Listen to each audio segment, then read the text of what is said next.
Hello दोस्तों, मैं आपका सहयोगी। तो आज आप लोगों के लिए जो है बौद्ध धर्म के संबंधित जितने भी प्रश्न हमारे कॉम्पिटिटिव एग्जाम में बनते हैं उन सारे प्रश्नों का एक बेहतर और एक बेजोड़ समावेशन आपके समक्ष लेके आए हुए हैं। तो आज हम लोग जो है महात्मा बुद्ध अर्थात बौद्ध धर्म के बारे में हम लोग पढ़ेंगे। तो आइए हम जो है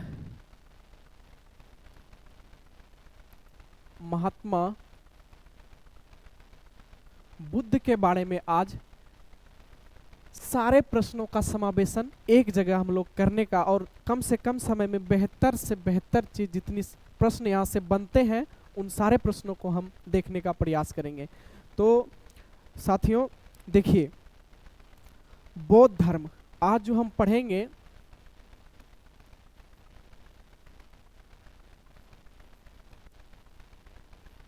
बौद्ध धर्म के बारे में पढ़ेंगे।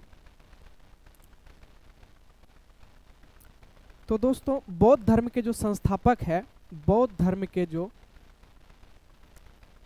संस्थापक है वो महात्मा बुद्ध जी हैं। महात्मा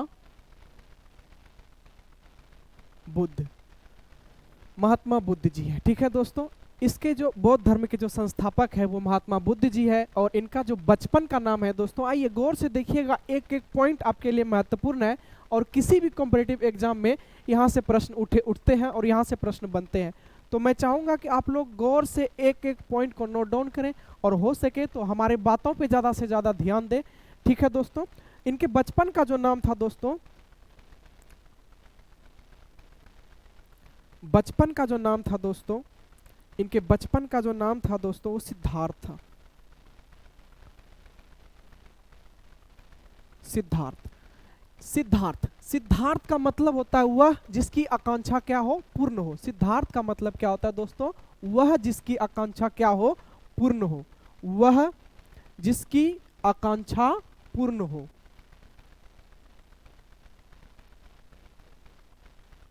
आकांक्षा पूर्ण हो। ठीक है दोस्तों, सिद्धार्थ यानी क्या? वह जिसकी आकांक्षा पूर्ण हो, वह जिसकी आकांक्षा पूर्ण हो। इसका जो जन्म है दोस्तों, इनका जन्म जो है, देखिए इनका जन्म जो है, इनका जन्म जो है, महात्मा बुद्ध का जन्म जो है 563 ईस्वी में, ईसा पूर्व में 563 ईसा पूर्व में इनका जन्म जो है कपिलवस्तु के लुम्बिनी ग्राम में हुआ था। कपिलवस्तु के लुम्बिनी ग्राम में, लुम्बिनी ग्राम में। तो दोस्तों ये याद रखने योग्य बात है और यहां से एक एक पॉइंट को आप लोगों को ध्यान में रखते हुए जाना है और सारे बातों को आप बेहतर से बेहतर समावेशन के रूप में आप देखते जाइएगा। ठीक है दोस्तों, तो मैंने यहाँ पे बताया क्या महात्मा बुद्ध का जो बौद्ध धर्म के संस्थापक है महात्मा बुद्ध जी हैं और इनके बचपन का जो नाम है वो सिद्धार्थ है। सिद्धार्थ यानी वह जिसकी आकांक्षा क्या हो, पूर्ण हो। वह जिसकी आकांक्षा पूर्ण हो। वहीं दोस्तों देखिए, इनका जन्म जो है 563 ईसा पूर्व में कपिलवस्तु के लुम्बिनी ग्राम में हुआ था। कहाँ हुआ था दोस्तों? कपिलवस्तु के लुम्बिनी ग्राम में हुआ था। साथ ही देखिए दोस्तों, इनके पिताजी का जो नाम था, इनके पिताजी का जो नाम था शुद्धोधन था। शुद्धोधन। और इनकी माता का जो नाम था, इनके माता का जो नाम था, माता का नाम था माया देवी। माया देवी। कहीं कहीं पे दोस्तों महामाया भी रहता है, तो आप लोगों को घबराना नहीं है। कहीं कहीं पे जो है महामाया भी रहता है, अलग अलग बुक में अलग अलग दिए जाते हैं। तो माया देवी और महामाया ये दोनों नाम आपको याद रखनी है। इनकी जो माता थी वो कोलिया गणराज्य की रानी थी। कहाँ की रानी थी? कोलिया गणराज्य की रानी या कन्या थी। और इनके पिता जो थे वो शाक्य को जो थे, शाक्य गण के प्रधान। शाक्य का अर्थ क्या होता है मैं अभी आगे आप लोगों को बताऊंगा कि शाक्य का अर्थ क्या होता है। महात्मा बुद्ध के आगे देखिए दोस्तों, महात्मा बुद्ध जो है किस वंश से संबंधित थे? तो महात्मा बुद्ध जो थे वे शाक्य वंश से संबंधित थे। कहाँ से दोस्तों? शाक्य। शाक का अर्थ होता है, मैंने अभी तुरंत पूछा तो शाक का अर्थ होता है शक्तिमान। क्या होता है दोस्तों? शक्तिमान। शाक का अर्थ होता है शक्तिमान। देखिए इनके पिताजी जो थे वो शाक के गण के प्रधान थे और इनकी माता जो थी वो कोलिया गणराज्य की कन्या थी, राजकुमारी थी। ठीक है दोस्तों, तो आगे आइए। देखिए जब महात्मा बुद्ध का जन्म हुआ तो उनके जन्म के ठीक उपरांत ही उनकी माता की जो है मृत्यु हो जाती है। उनकी माता की मृत्यु हो जाने के कारण जो है उनका लालन पोषण, उनका भरण पोषण जो है, उनका लालन पालन उनकी मौसी जो है गौतमी करती है। कौन करती है दोस्तों? गौतमी उनकी मौसी थी। उन्होंने ही महात्मा बुद्ध का लालन पालन किया और बुद्ध धर्म का प्रथम अनुसरण करने वाला प्रथम महिला भी बनी। कौन बनी? उनकी मौसी जो है प्रथम महिला भी बनी, प्रथम महिला। ठीक है दोस्तों, तो यहां तक बातें मैं आशा करता हूं कि आप लोगों को समझ में आ रही होगी। तो देखिए जब महात्मा बुद्ध का जन्म हुआ तो उनकी माता की मृत्यु हुई, तो ठीक उनके उपरांत ही उनका जो लालन पोषण है, भरण पोषण है, वो किसने किया? उनकी मौसी गौतमी ने किया। और बौद्ध धर्म का जो प्रथम अनुसरण करने वाला जो महिला बनी, प्रथम महिला, वो उनकी मौसी गौतमी ही बनी। ठीक है दोस्तों, उसके बाद देखिए इनका पुत्र, इनकी पत्नी का जो नाम था, इनकी पत्नी जो थी दोस्तों, इनकी पत्नी का नाम जो था यशोधरा था। यशोधरा।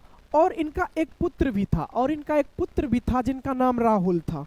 दोस्तों यहां से एक एक पॉइंट आप गौर कीजिएगा, हो सके तो मेरे बातों पे ज्यादा से ज्यादा ध्यान दीजिएगा, क्योंकि एक एक बात जो है महत्वपूर्ण है दोस्तों।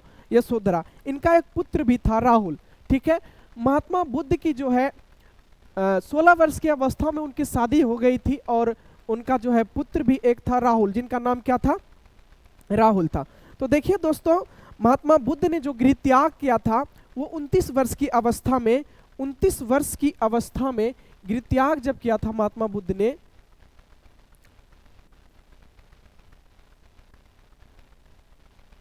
गृह त्याग 29 वर्ष की अवस्था में इन्होंने गृह त्याग किया था। और गृह त्याग जब इन्होंने किया तो उनका प्रतीक जो था, गृह त्याग करने के बाद जो इनका प्रतीक था वो क्या था? प्रतीक था घोड़ा। क्या था दोस्तों? घोड़ा। और इस घोड़ा, जब महात्मा बुद्ध ने 29 वर्ष की अवस्था में गृह त्याग किया तो उनका प्रतीक था घोड़ा। एक एक बातों को दोस्तों ध्यान में रखते हुए आपको देखनी है और मेरे बातों पे ज्यादा से ज्यादा गौर करनी है। उनका प्रतीक क्या था दोस्तों? घोड़ा था। ठीक है, इन घोड़े का जो नाम था दोस्तों,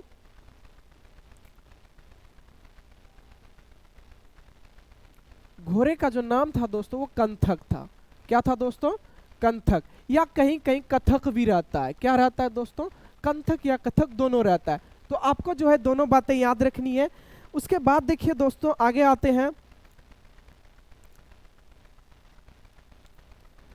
उनके घोड़े का नाम क्या था दोस्तों? कंथक या कथक। ये दोनों बातें आपको याद रखनी है। उसके बाद देखिए दोस्तों, इनके सारथी जो थे, घोड़े का जो सारथी था,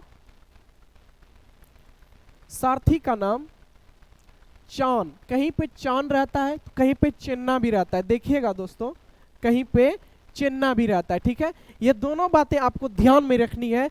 अगर आपके प्रश्न पत्र में चान भी आता है तो आप प्रश्न पत्र में चान मारेंगे, अगर चेन्ना आता है तो आप चन्ना मार के आएंगे। ठीक है दोस्तों, उसके बाद देखिए योग दर्शन, सांख्य दर्शन, ये महत्वपूर्ण पॉइंट है। यहां से देखिएगा, योग दर्शन और सांख्य दर्शन, महात्मा बुद्ध ने जो है योग दर्शन,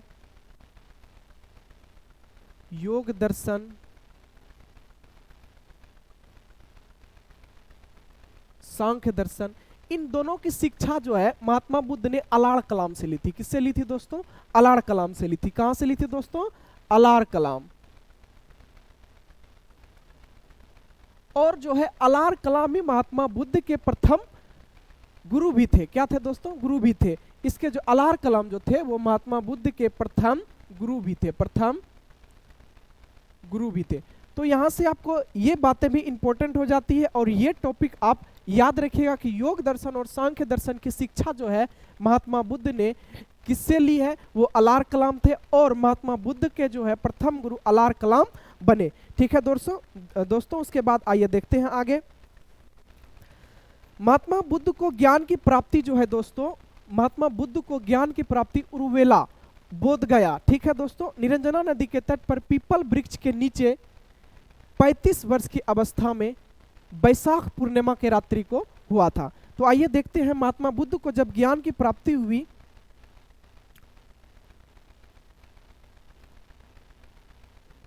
ज्ञान की प्राप्ति उरुवेला, गौर से देखिएगा दोस्तों, उरुवेला बोध गया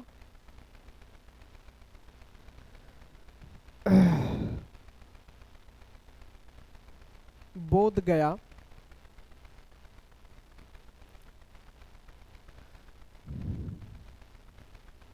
वृक्ष जो था दोस्तों, वृक्ष जो था पीपल वृक्ष के नीचे, या उसे जो है बोधि भी कहते हैं। क्या कहते हैं दोस्तों? बोधि वृक्ष भी कहते हैं। पीपल वृक्ष के नीचे जो है 35 वर्ष की अवस्था में, 35 वर्ष की अवस्था में और ज्ञान की प्राप्ति हुई। और वो जो रात थी वो बैसाख पूर्णिमा की रात थी। कौन सी रात थी दोस्तों? बैसाख पूर्णिमा की रात थी। बैसाख पूर्णिमा की रात थी। किसकी रात थी दोस्तों? बैसाख पूर्णिमा की रात थी। तो ये पॉइंट जो है दोस्तों महत्वपूर्ण है कि महात्मा बुद्ध को ज्ञान की प्राप्ति कहां से हुई, तो उरुवेला बोध गया जो है पीपल वृक्ष के नीचे जो है 35 वर्ष की अवस्था में बैसाख पूर्णिमा के रात्र में उनको जो है ज्ञान की प्राप्ति हुई थी। और एक बात है, निरंजना नदी के तट पर, ये बातें आपको देखनी, गौर करनी है दोस्तों।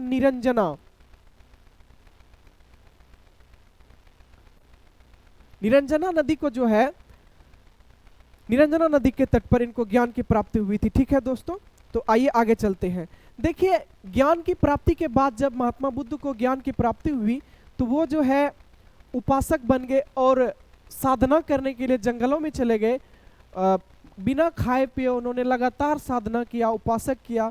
तो उसका जो उपासना तोरा था दोस्तों, उसका जो उपासना तोरा था वो सुजाता नाम की एक लड़की थी। सुजाता नाम की लड़की के हाथों से बने खीर को खाकर महात्मा बुद्ध ने जो है अपना उपवास तोड़ा था। तो ये भी बात आपको याद रखनी है दोस्तों। देखिए, ये भी बात आपको याद रखनी है। उपवास को जो तोड़ा था महात्मा बुद्ध ने, सुजाता नाम की लड़की के हाथों का खीर खाकर महात्मा बुद्ध ने अपना उपवास तोड़ा था। ये बातें कभी कभी हमारे एग्जाम में पूछी जाती है, हमारे कॉम्पिटिटिव एग्जाम में जो है आ जाते हैं ऐसे प्रश्न, तो यहां भी आपको गौर करना है। ठीक है दोस्तों, आगे आइए। सुजाता ने एक बात, बड़ा ही गंभीर बात महात्मा बुद्ध को कहा और जिससे जो है उस महात्मा बुद्ध जो है अपना उपवास तोड़ने पर विवश हो गए। उन्होंने एक बात कही थी कि हे महापुरुष, क्या भूखे प्यासे शरीर को सुखाकर इस आत्मा को परमात्मा से मिलाया जा सकता है? यही बात सुजाता ने महात्मा बुद्ध को कहा था। ठीक है दोस्तों, तो महात्मा बुद्ध उनके बातों से बहुत अधिक प्रभावित हुए। प्रभावित होने के कारण जो है उन्होंने सोचा ये बातें तो सत्य है, क्या बिना खाए पिए इस आत्मा का मिलन परमात्मा से हो सकता है? तो नहीं, महात्मा बुद्ध के मन में भी विचार आया कि मैं कहीं ना कहीं ये बात गलत कर रहा हूं। उसी समय महात्मा बुद्ध ने अपना उपवास जो है तोड़ा। ठीक है दोस्तों, तो ये बातें आप याद रखिएगा। उसके बाद देखिए, महात्मा बुद्ध ने जो है अपना पहला उपदेश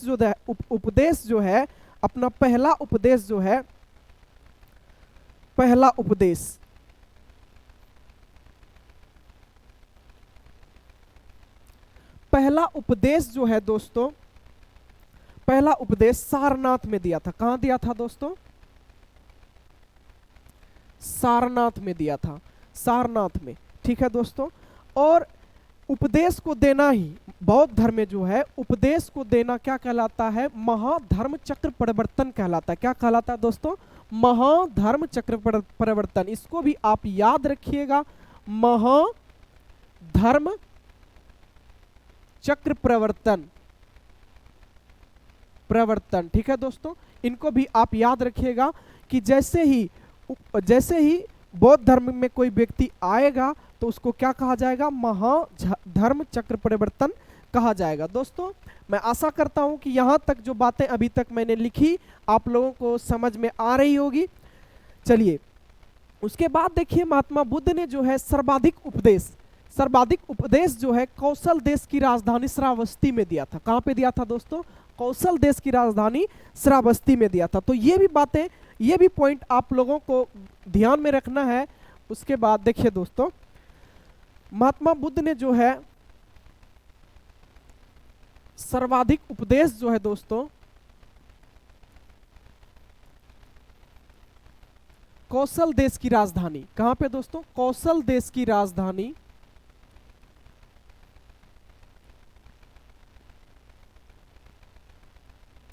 देश की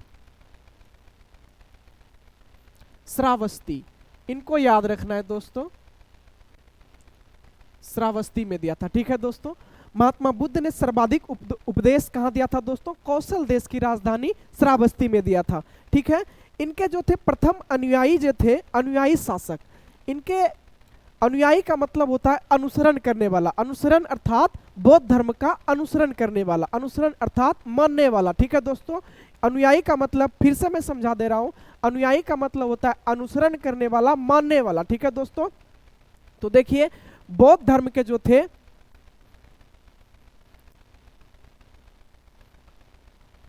बौद्ध धर्म के अनुयायी, प्रथम अनुयायी शासक,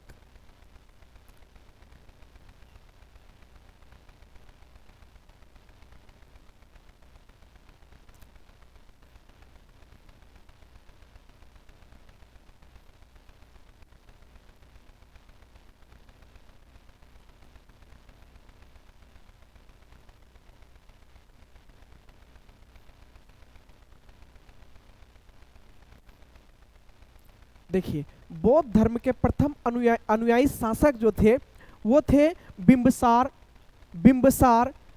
प्रसेनजीत, उसके बाद उदयन। ये तीन जो थे बौद्ध धर्म के अनुयायी थे, प्रथम अनुयायी शासक। ये तीनों शासक जो थे बौद्ध धर्म को मानने वाला था। देखिए दोस्तों, पहला देखिए, पहला हो जाएगा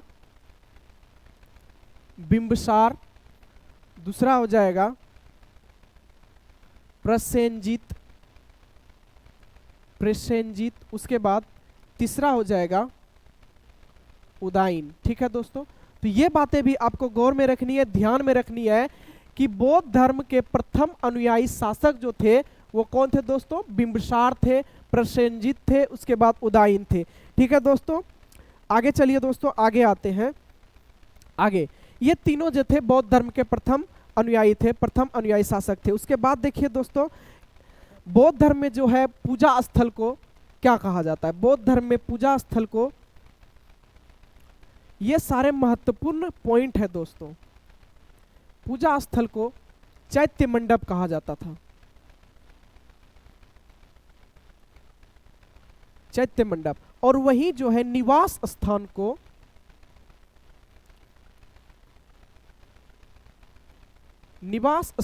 विहार कहा जाता है। विहार, हमारा वाला विहार नहीं दोस्तों, विहार अलग होता है। ठीक है दोस्तों, विहार।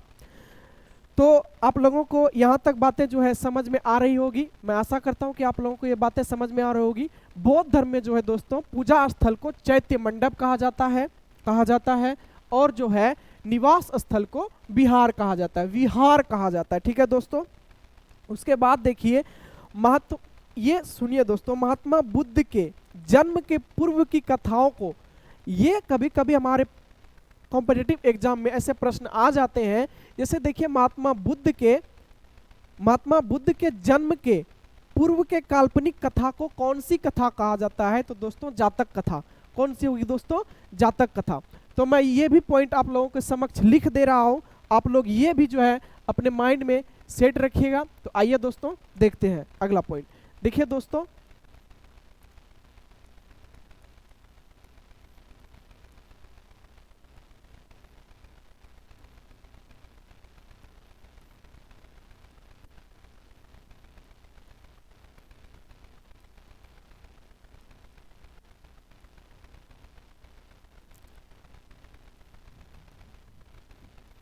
महात्मा बुद्ध के जन्म के पूर्व की काल्पनिक कथा को कौन सी कथा कहा जाता है दोस्तों? जातक कथा कहा जाता है। कौन सी कथा कहा जाता है? जातक कथा कहा जाता है। तो ये भी पॉइंट आप लोग याद रखिएगा। उसके बाद आगे देखिए दोस्तों, आगे जो है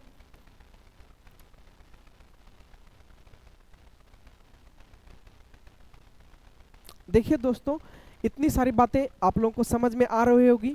मैं आशा करता हूं आप लोगों को ये सारी बातें समझ में आ रही होंगी। देखिए उसके बाद देखिए दोस्तों, महात्मा बुद्ध की मृत्यु जो है, इनकी मृत्यु जो है, मृत्यु 483 ईसा पूर्व में, 483 ईसा पूर्व में इनकी मृत्यु हो गई। और इनकी मृत्यु जो है कुशीनगर में हुआ था, जो कि देवरिया उत्तर प्रदेश में पड़ता है। कहां पे हुआ था दोस्तों? कुशीनगर।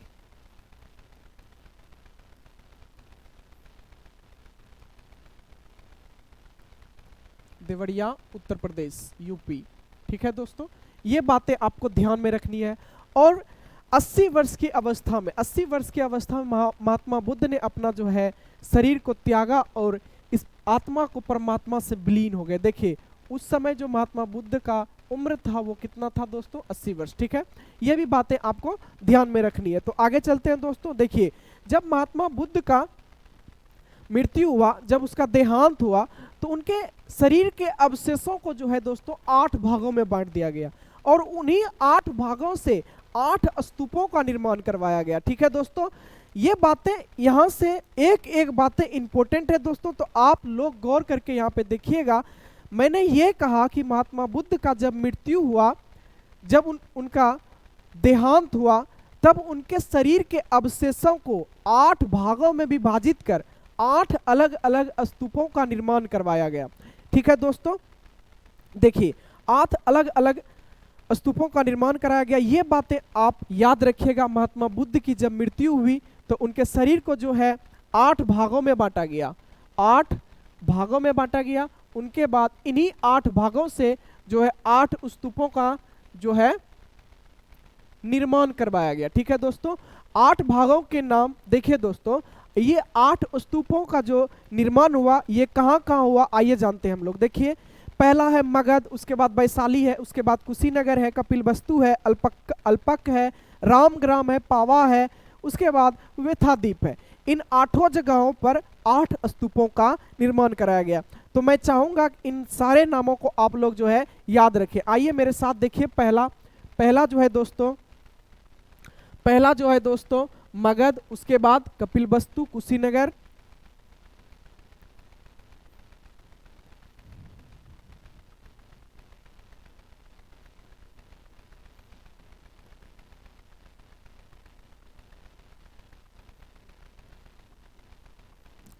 एक एक बातों को दोस्तों यहां से ध्यान में रखनी है। एक एक बातें आप लोगों के लिए इंपॉर्टेंट है, तो मैं चाहूंगा कि आप लोग यहां से जो है एक एक बातों को नोट डाउन करें और ध्यान से हमारी बातों पे गौर करें। देखिए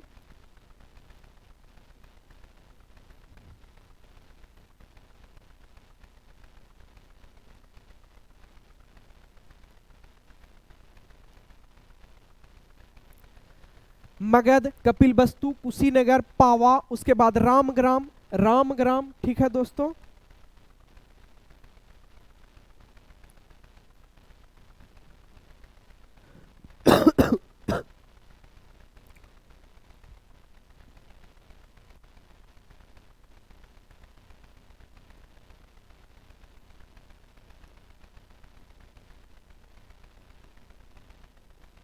वैशाली। तो आप लोगों के समक्ष जो 8 स्तूपों का निर्माण करवाया गया महात्मा बुद्ध के अवशेष शरीर से 8 भागों से जो उनके 8 स्तूपों का निर्माण करवाया गया, वो मैंने आपके समक्ष रखा कि 8 स्तूपों का निर्माण कहाँ कहाँ करवाया गया।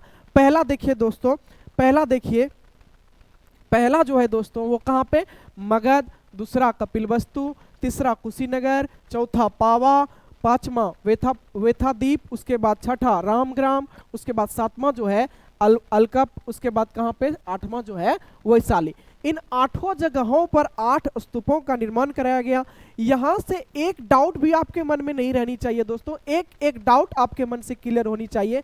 तो मैं चाहूंगा कि आप लोग जो है ध्यान से और गौर से देखें, क्योंकि मैं ऐसा इसलिए बोल रहा हूं क्योंकि ये हमारे एग्जाम के पॉइंट ऑफ व्यू से बहुत ही महत्वपूर्ण, बहुत ही इंपॉर्टेंट सारे चीज आ जाते हैं। ठीक है दोस्तों, तो देखिए आगे आते हैं दोस्तों।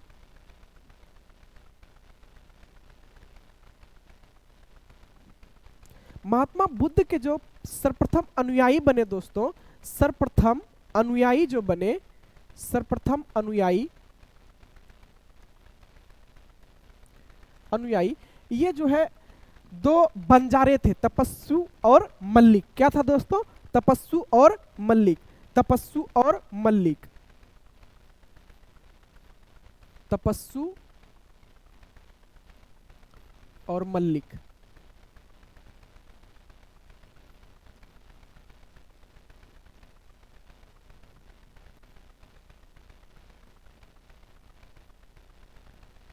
कहीं कहीं पे शूद्र भी रहता है। तो दोस्तों बंजारे और शूद्र आप दोनों याद रखिएगा कि महात्मा बुद्ध के जो सर्वप्रथम अनुयायी बने वो कौन बने? तपस्वी और मल्लिक, तपस्वी और मल्लिक, जो कि बंजारे थे या फिर उसको शूद्र भी कहा जाता है। ठीक है दोस्तों, दोनों कभी कभी हमारे एग्जाम में आ जाते हैं। उनके बाद देखिए महात्मा बुद्ध के जो परम शिष्य थे उनका नाम क्या था? महात्मा बुद्ध के परम शिष्य का नाम था आनंद। क्या नाम था दोस्तों? आनंद, परम शिष्य।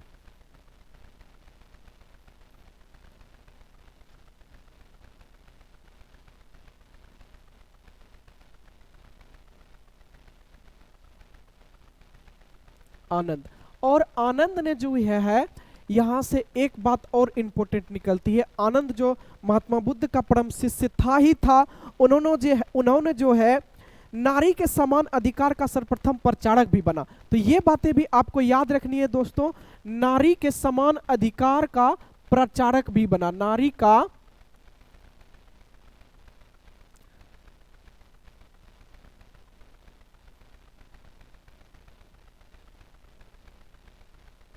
समान अधिकार के प्रचारक। तो ये बातें आप लोग याद रखिएगा, और ये जो बातें इंपॉर्टेंट हो जाती है, कभी कभी पूछ दिए जाते हैं कि नारी के समान अधिकार के प्रचारक किसे कहा गया है, कौन है? तो वो आनंद है। ठीक है दोस्तों, उसके बाद देखिए, उसके बाद यहां से जो अगला पॉइंट आएगा दोस्तों, बड़ी ही महत्वपूर्ण है, बड़ी ही इंपॉर्टेंट चीज है, आप लोग ध्यान से सुनिएगा दोस्तों। आते हैं आगे।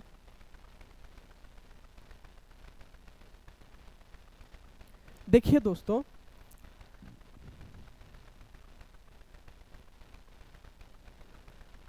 पहला बोध संगति, यहां से अब जो यहां से 4 बोध संगति हुई है उसका डिटेल देखिए। उसके बाद ये चारों जो है, इन चारों से प्रश्न उठते हैं, इन चारों से प्रश्न महत्वपूर्ण प्रश्न बनते हैं।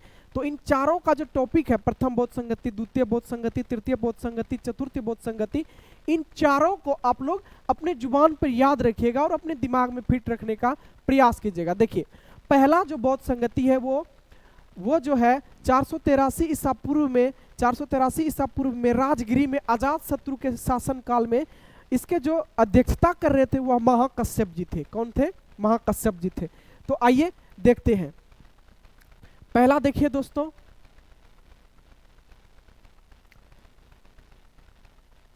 फर्स्ट बोध संगति।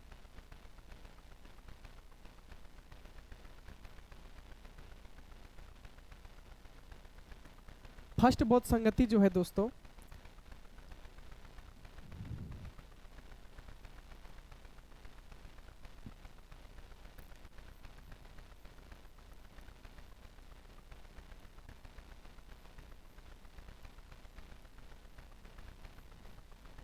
चार सौ तेरासी ईसा पूर्व में राजगिरी में अजात शत्रु के शासन काल में, किसके शासन काल में? अजात शत्रु के शासन काल में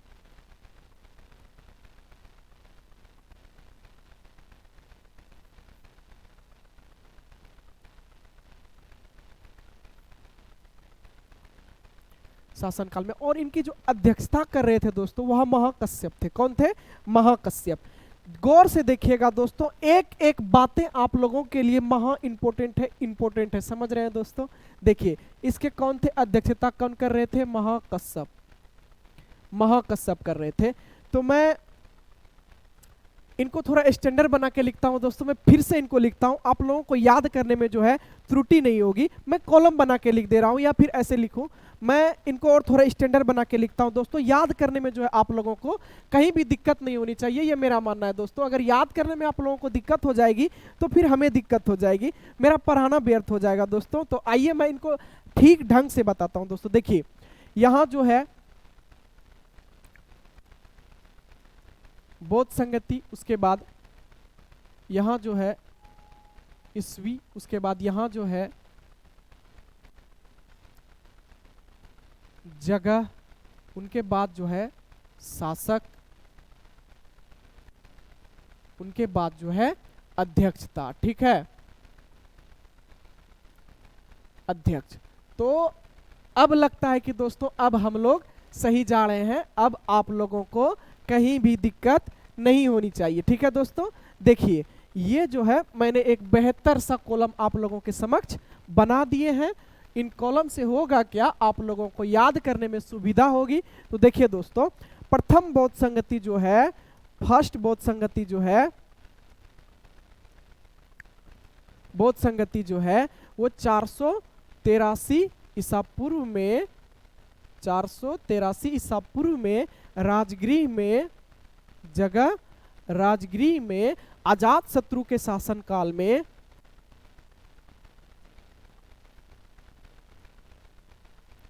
अजात शत्रु के शासन काल में, और इनकी जो अध्यक्षता कर रहे थे दोस्तों कौन थे, महाकश्यप जी। कौन थे, महाकश्यप।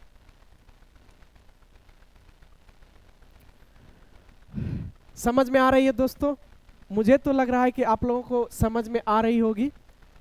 बाकी बात, आपको जो भी दिक्कतें हो, जो भी परेशानियां हो, हमारे कमेंट बॉक्स में लिखें, मैं कमेंट देख के सभी का उत्तर देने का प्रयास करूंगा। उसके बाद देखिए सेकेंड बोध संगति जो है, सेकेंड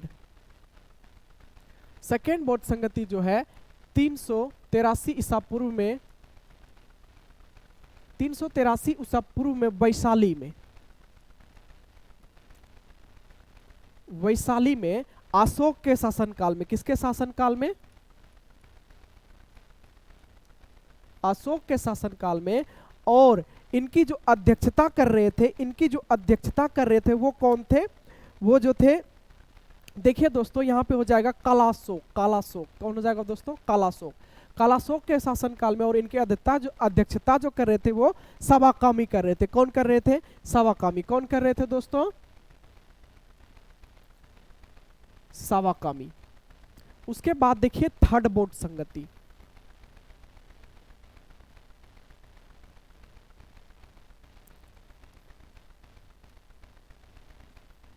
थर्ड बोध संगति जो है 255 ईसा पूर्व में, 255 ईसा पूर्व में जो है वो कहां पे, पाटलिपुत्र में अशोक के शासनकाल में। किसके शासनकाल में दोस्तों, पाटलिपुत्र में अशोक के शासनकाल में। और इनकी अध्यक्षता जो कर रहे थे वो मोगलीपुत्र कर रहे थे। कौन कर रहे थे, मोगलीपुत्र कर रहे थे। तो देखिए 255 ईसा पूर्व में पाटलिपुत्र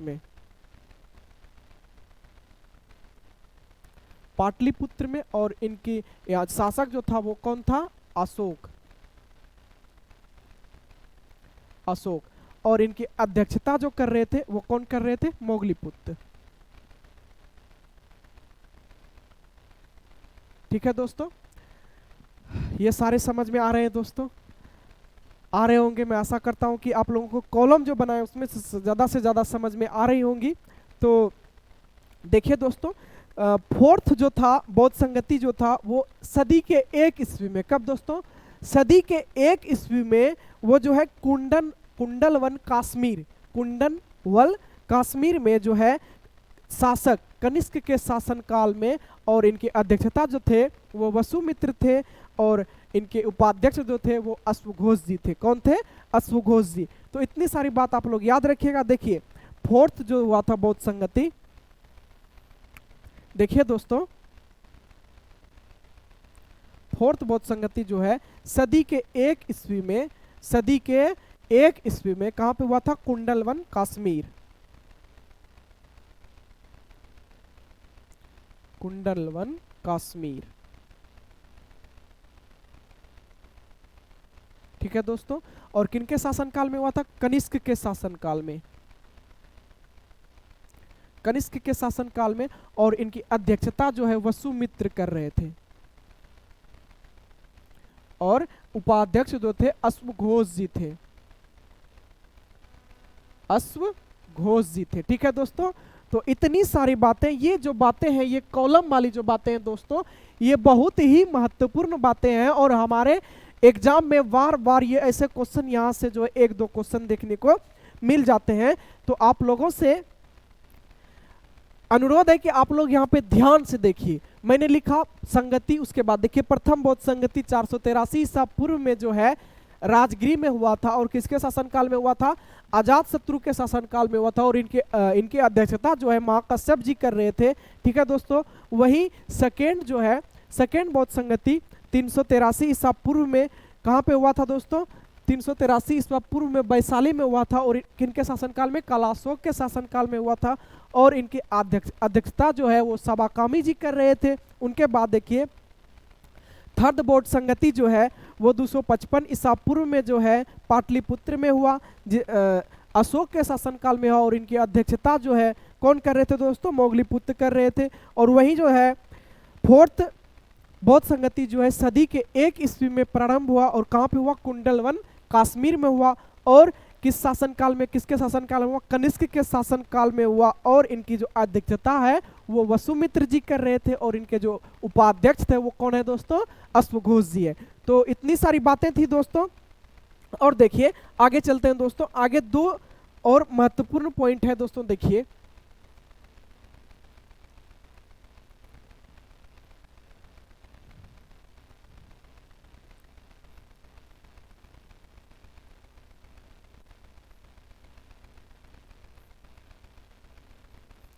देखिए जब महात्मा बुद्ध की मृत्यु हुई ना, उसकी मृत्यु के पश्चात जो है बौद्ध धर्म को 2 भागों में बांटा गया। कितने भागों में बांटा गया? 2 भागों में बांटा गया। पहला जो है हीनयान, दूसरा जो है महायान। ठीक है दोस्तों। 2 भागों में बांटा गया। बौद्ध धर्म को जो है जब महात्मा बुद्ध की मृत्यु हो जाती है तो बौद्ध धर्म को 2 भागों में बांटा गया। कितने भागों में बांटा गया है? 2 भागों में बांटा गया है।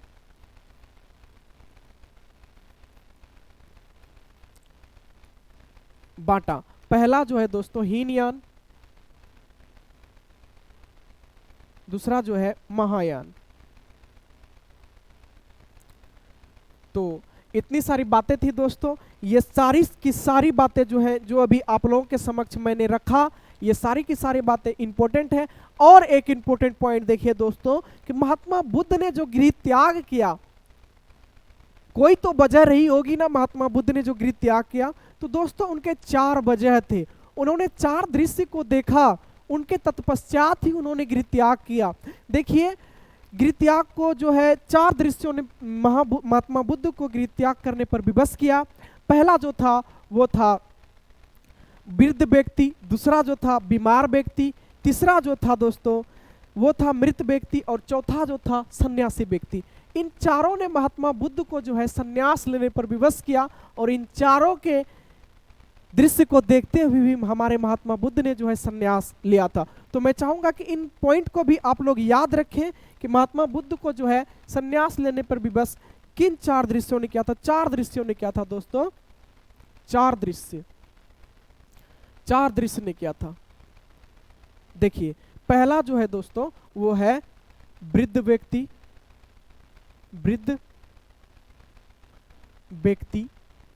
दूसरा बीमार व्यक्ति,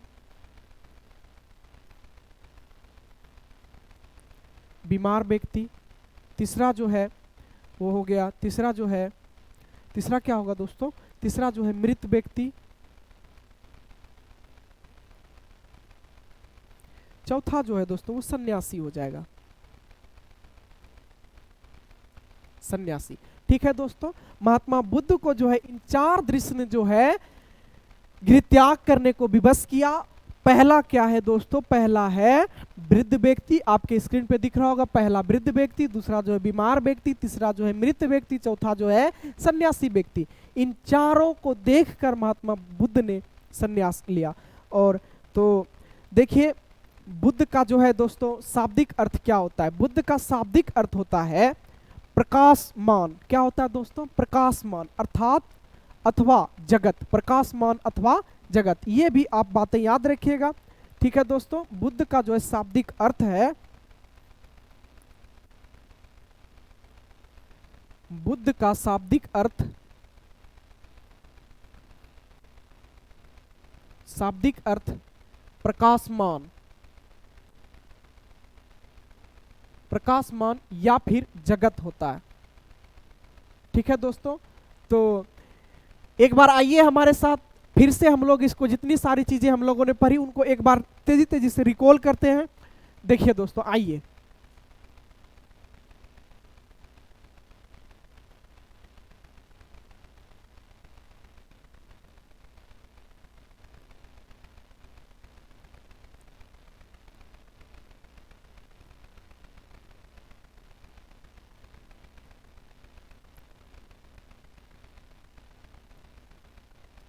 आइए दोस्तों हम लोग फिर से एक बार रिकॉल करते हैं इसको। देखिए मैंने अभी जो हम लोगों ने पढ़ा, हम लोगों ने किसके बारे में पढ़ा, बौद्ध धर्म के बारे में पढ़ा। बौद्ध धर्म से जितने भी सारे प्रश्न बनते हैं, जितने सारे प्रश्न हैं, उन सारे प्रश्नों का समावेशन हमने एक जगह कर लिया।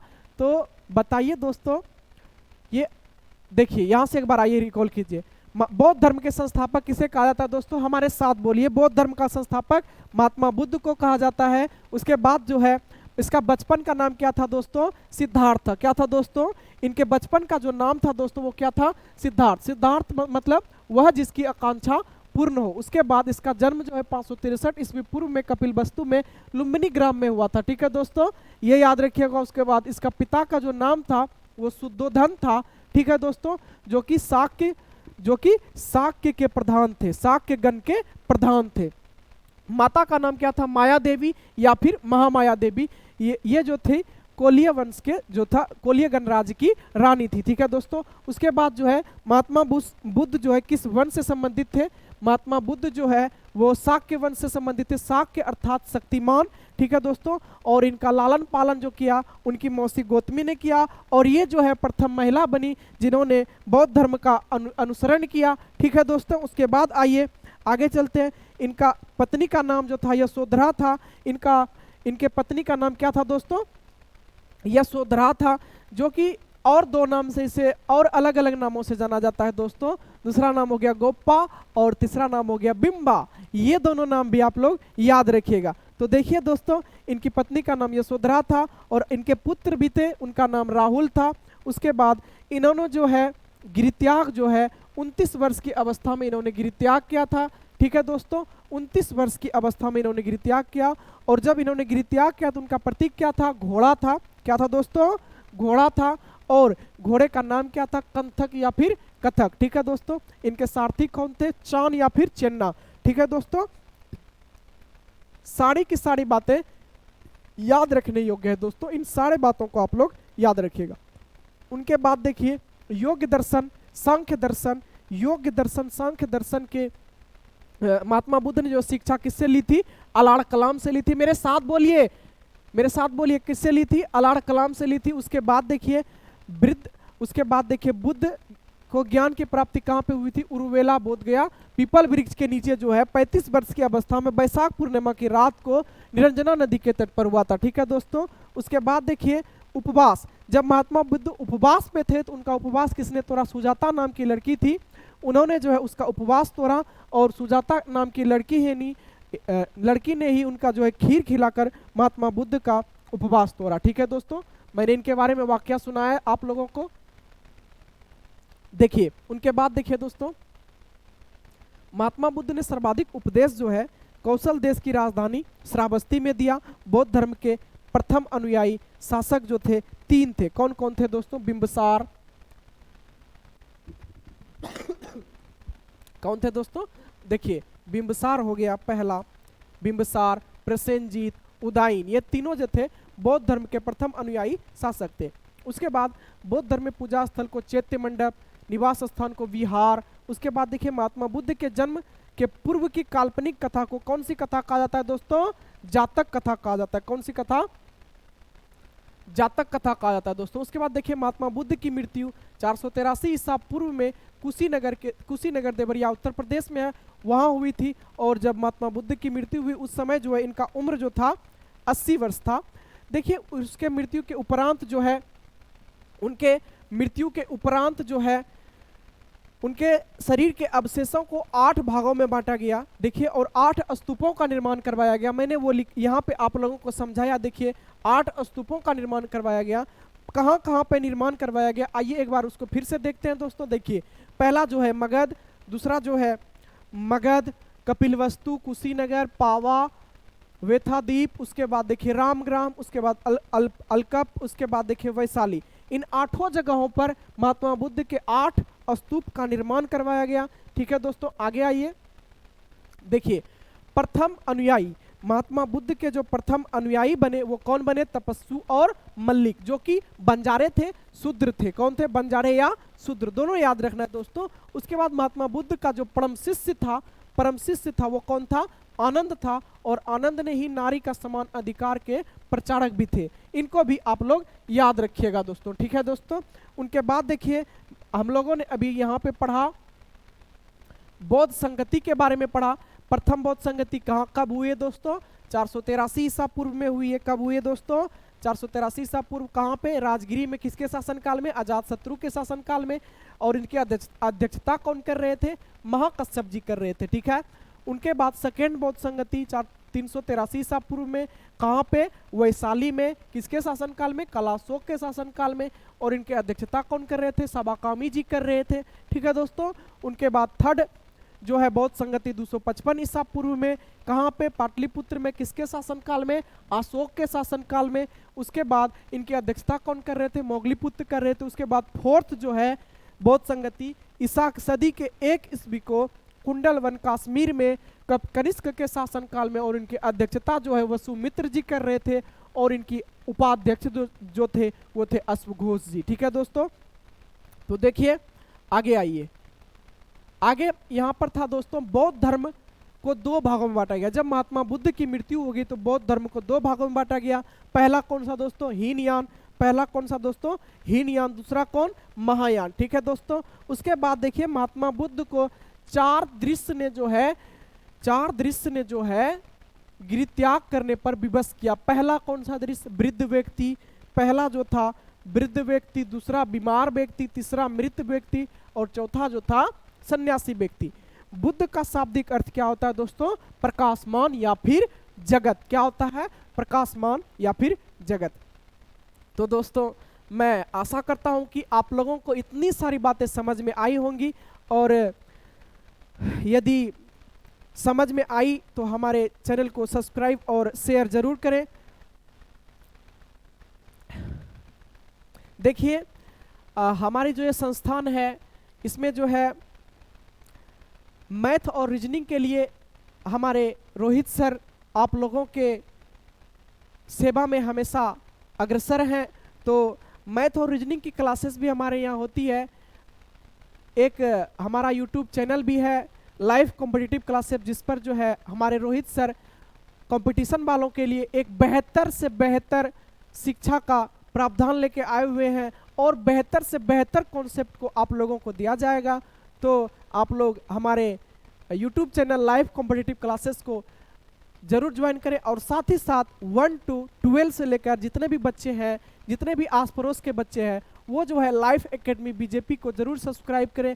क्योंकि ये जो सारी बातें हैं, ये जो आपको 1 to 12 की पढ़ाई लाइफ एकेडमी बीजेपी पर मिल जाएगी। तो दोस्तों मैं आप लोगों से पुनः एक बार फिर से कहना चाहता हूँ कि आप लोगों का सपोर्ट, आप लोगों का सहयोग और साथ ही साथ आप लोगों का मैं बहुत बहुत धन्यवाद करना चाहता हूँ। इतनी देर हमारे साथ जुड़े रहें, मैं आप लोगों का दिल से धन्यवाद।